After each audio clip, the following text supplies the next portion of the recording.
Moise organization amna yamne powerful oitasi karigino hakanda nongmai amasung arms amasung paisa leradi yam powerful oyeba aduna makoi se yam powerful oy masi example le last 4 years da moina moige under the 50,000 acres lamse akoigi u je yathalaga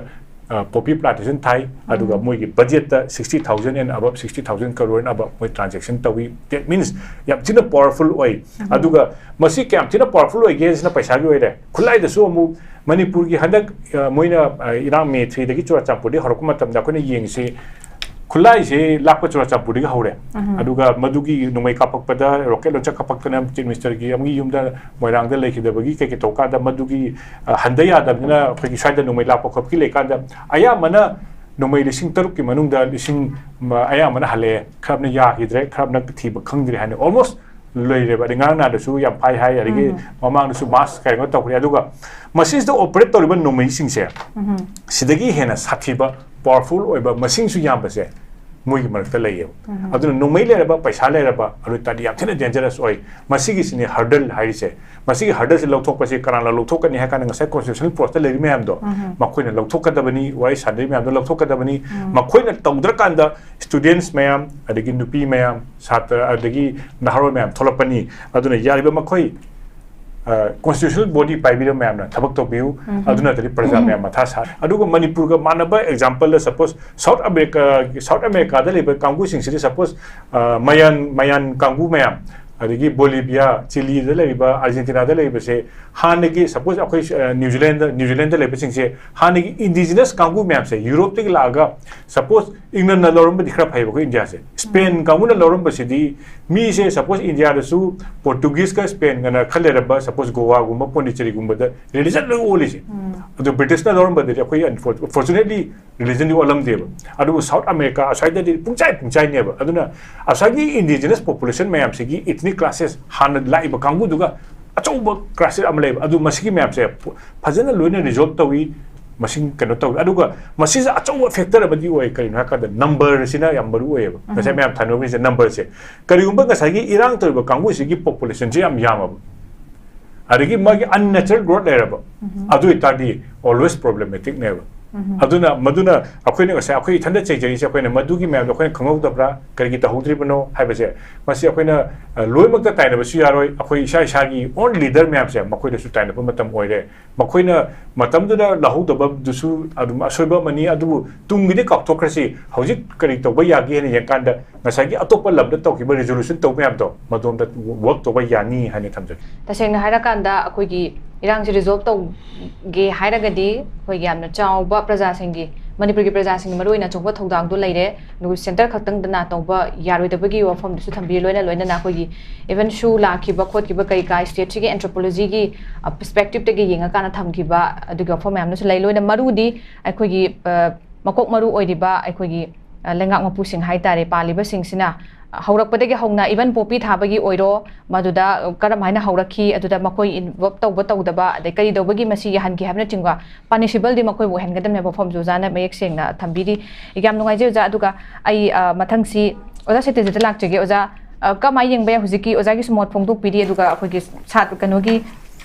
praja singge achouba masi resolve tawda daita leibe form chu thambiri punna overall habo tare huju fobo la iba phibam stage da Manipur gi unrest si kana na resolve to gadam no ozagi ri kari mo thambini ga akoi gi lebak amada irang tholakpa adagi kairumum tholakpa si yana na yeng masi constitutional post pai be missing se suppose some have india hata di center da ha prime minister defense minister home minister manipur ha ga chief minister me council of ministers bakoi sineba aduga moi leitragana hojiti pr leibanina governor haitare ko adubu message akoina confusion lewe da basi hojik government leiti habi yati kena kar government amadi leita badi yati karam government leigi habiduni ma leiyudi government dum leini ba pr wagera council of minister wagera hojik manipur da leiri sidi government dum leiri adubu pr ni habisim thamjage ba constitutional body da lei ba structure da lei ba mayam se moigin primary duty ihana na makoina tawada bani habisini thamjari se adu akoi gi si sum yen kan da ihana na akoi sum yen kan crisis crisis to kanda yang kada judiciary gi involvement nama mu ui ko ne Supreme Court na akoi sida di akoi gi law and order public order se like tre aduna inquiry to ko pa to si na ko inquiry sem kanda inquiry report is about lui banatri plus inquiry se da Supreme Court ki directive ta ama ung lai sina akoi gi irang thopa kanda yamna asok ma kangum nei mutu kanano hai kanda mayum nei taba haida ma lei ba mayum nei taba se hojik se ngasi se report lai ko ngasi covid ki report am lai mi time pan oire na ko I tin oire adagi adu ta di me apna hai se self distancing oiro lab na leiro adu leiro mask upo kholo hai ba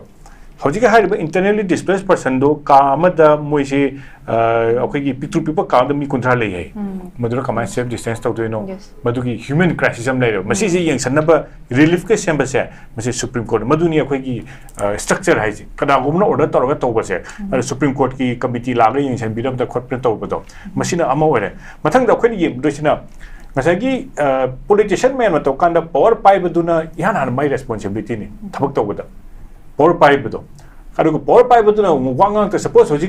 BJP na pai rona pai na my responsibility ne suppose Congress na pai na my responsibility aduna maduda tarokta pa tadi wangang ru je kana na kana political party ma je wangang ka da ne political party aduna ne opposition kana sum dai se adubu akhoi gi basi India dari like atopa country da akhoi gi shadow haina suppose kariumba prime minister sina ma phamme magi opposite atopa party sina shadow prime minister shadow home minister hari kari mana tau je soida di akoina oram ta si tau ni kana alternative ma piba do aduga thona piba plus ma tau the critical analysis am tau ba adumai tau do masi akoi gi India gi structure da Manipur gi structure da hauji phabu udi habasi mai thamjage mathang da akoini yendo si judiciary na legislature ne legislature da ngasai gi government pai baduna wanga nga matung da akoini Manipur gi crisis da ngasai akoini ngasai ne mem se akoini ngasi ne ngari basi di out of the court ku maneba adi wajar top chaw election court manung da judge ki mamang da judge na biba directive adu gumba da teba ko ma panda decision body making da influence to goda bana teba adu assembly da adu ga parliament ngam body decision body making da chema ka doini suppose Manipur assembly da pham kan da akoina masi si tawdre hab ka amadu na mana ai si tawni hab gi room ma lei bado madu judicial process adu na akoina popular government am lei ba phai hai si kai gi ha kan da legislature me amna Manipur ki crisis hai phajana nei na badi gi madu nei na ba masi gi se akhoi gi masi mani nei na da bagi problem hai bu akhoi gi assembly se article 174 gi matung ina constitution gi tha taruk ki manung da amtang pham ga da bane adu bu august pham khil bagi winter session da phamok da badagi February da constitutional crisis am thue na akhoi tong ri to tha taruk su issue de na mari tong ri se akhoi winter session da no ma khatang or phama ma de madu le ro da bane ba adu masi se lak da kan se da Manipur ki crisis da masi gi mayam ukana mute na khoi gi wanga ma da mute mobile mute thambai type to madu gi mute ta lai bagi mong da gi makoi sing silent la kan da Manipur da tholai sina immerse ta roi sina civil society tholai na thamjage Manipur crisis da civil society mayam tin laure aduga civil society sina lawba kan se da Manipur gi civil society da kwai gi ma gi backbone se Manipur gi di women and students ne women and students akhoi gi civil society me apna thola matung da Manipur gi irang se da hojik se akhoi se hojik tanja se da mokoi na voice speed bas mana political party sing gi voice ti u ge yoge na haje batare ko masi gi lakan da hojik akhoi ne khanam kan da kana ne result tong ni na si ki topic se na silak chara kan se da yana na crisis am lai tardi hurdle khar lai ne problem khar lai ne ba problem sing do akhoi yana am da identify to bom darkar oi si ne ba problem am lai tardi yana na laina am lai tardi doctor dina diagnosis taro si x-ray loro MRI loro makhan blood test me am taro haini BP yem bu ko ta na akhoi gi crisis lekan da entire crisis lekan da multi ethnic society haiba malai akhoi Manipur se multi ethnic society ne ba mi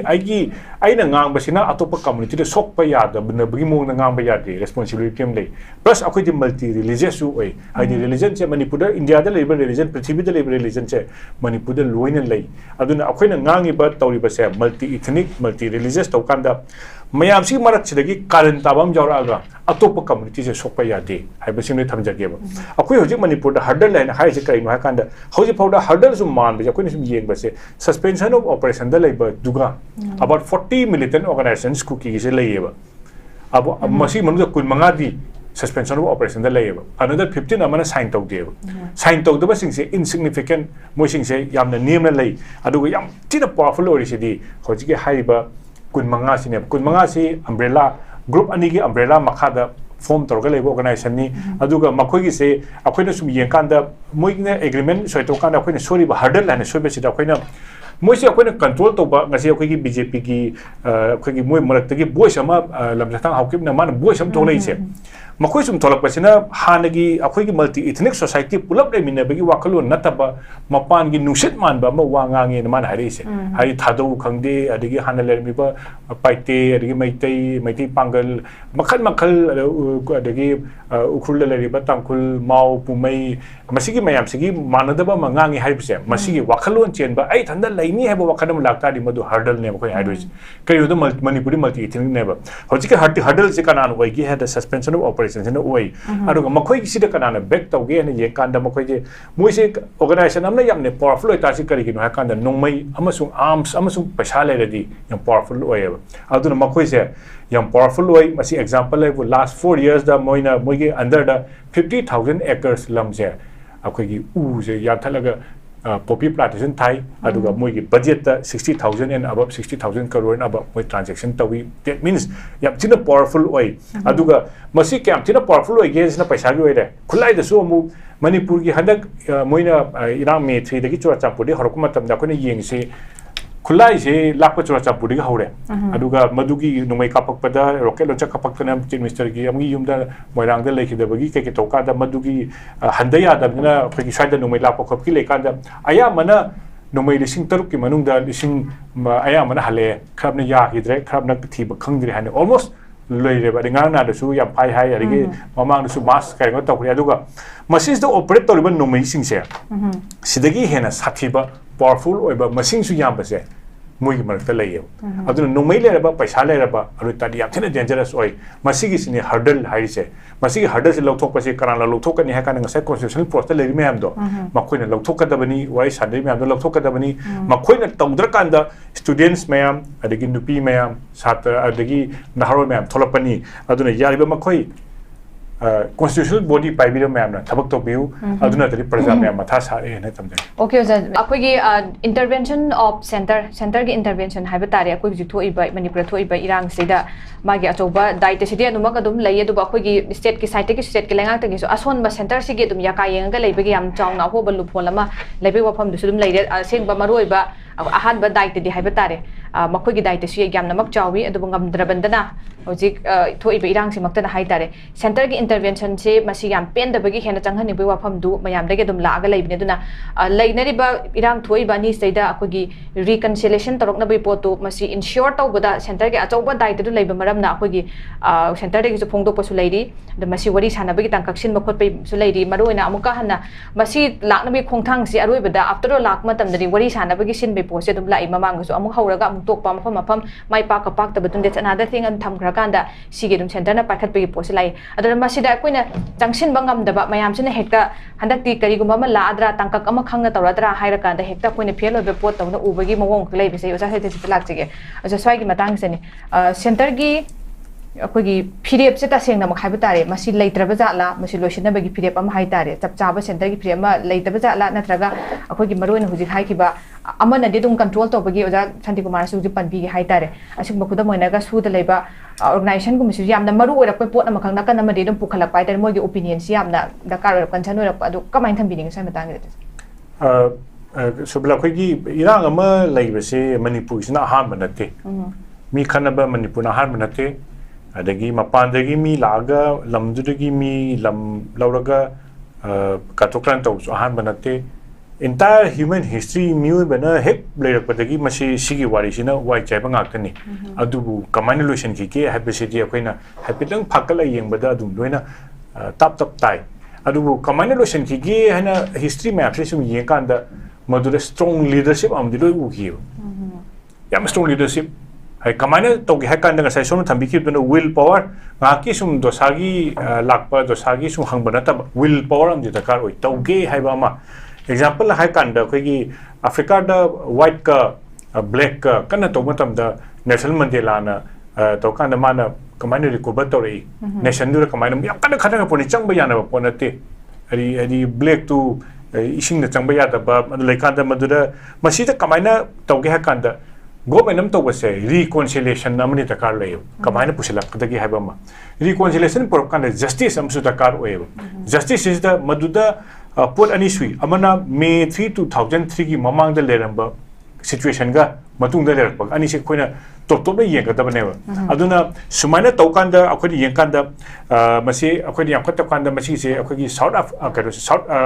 african nation sing se masi am to thoe ba masi sum yeng uradi akhoi si di kaishunate Rwanda da hutus na halega tutsi ga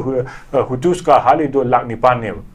akhoi sigi cham chani gi wari ne lak ki wari ne 8 lakh sali ne ba madu ka da moina madu da semba court se akhoi hanagi court se na to godi ya kan community based court se me community kai na kan masih community based ama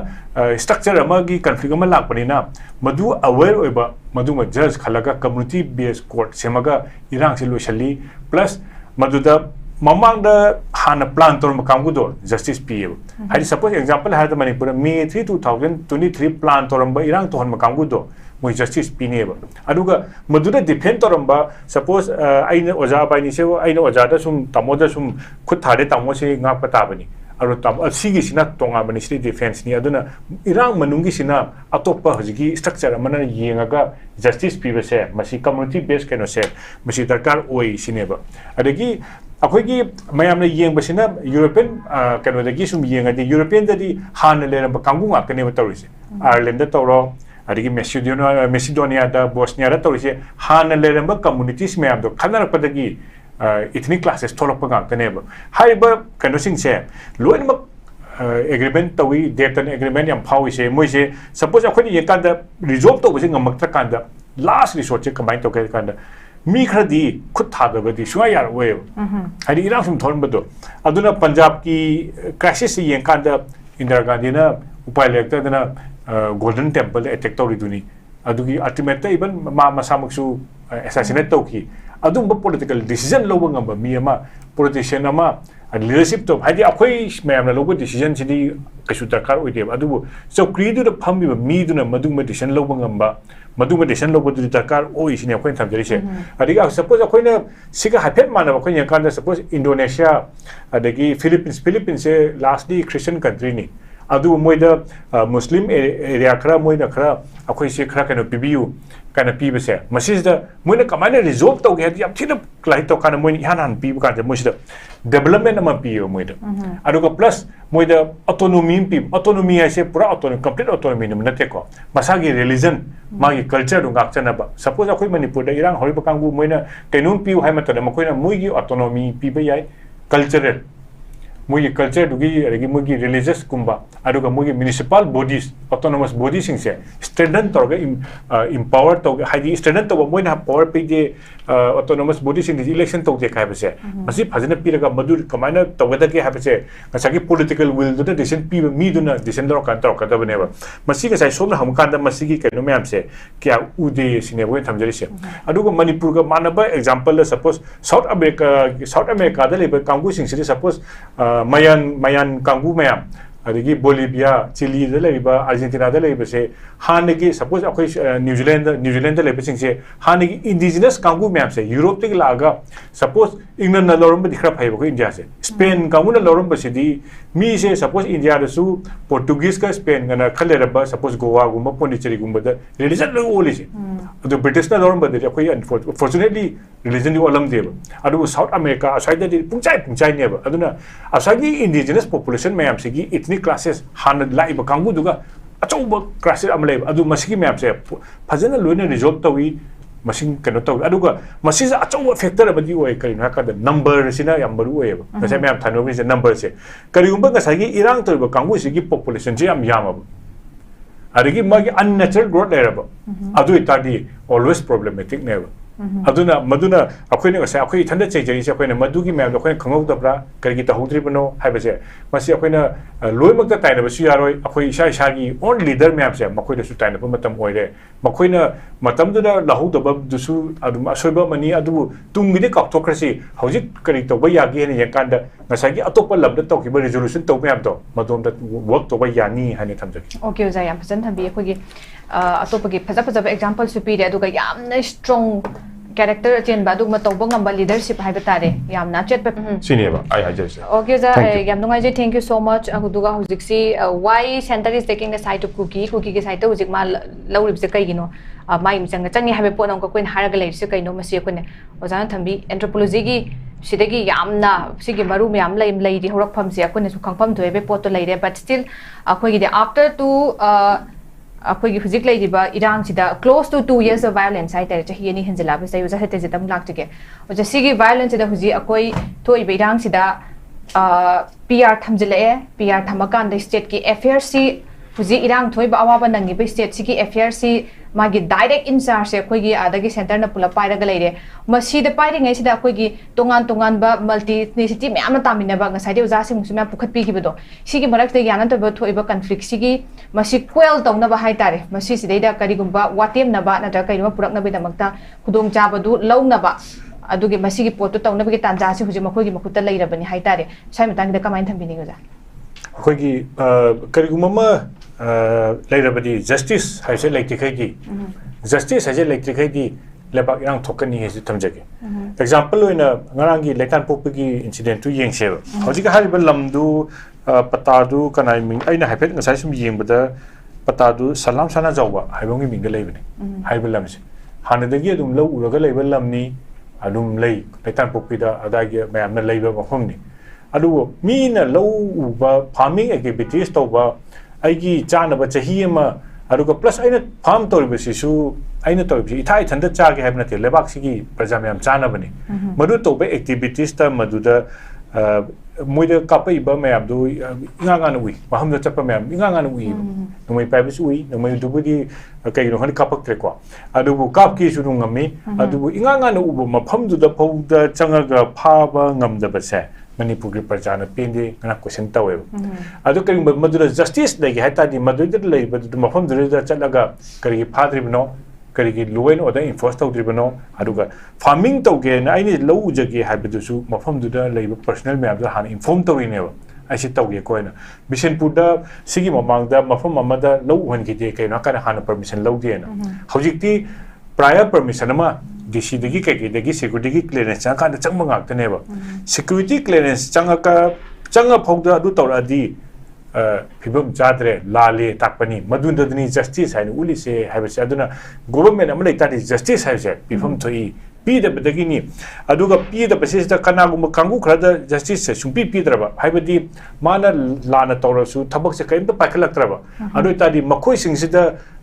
kari gum phawe mathon da hadi law se moi apply to da ba ari criminal activity se toning ba to ya ba aina tora su kanim to ba ya de akhoi gi sai gi sp da nungna to ma su ko kai de ari akhoi sai de mi ma transfer to gi na dc gi office mai thadu ko su ko kai de adagi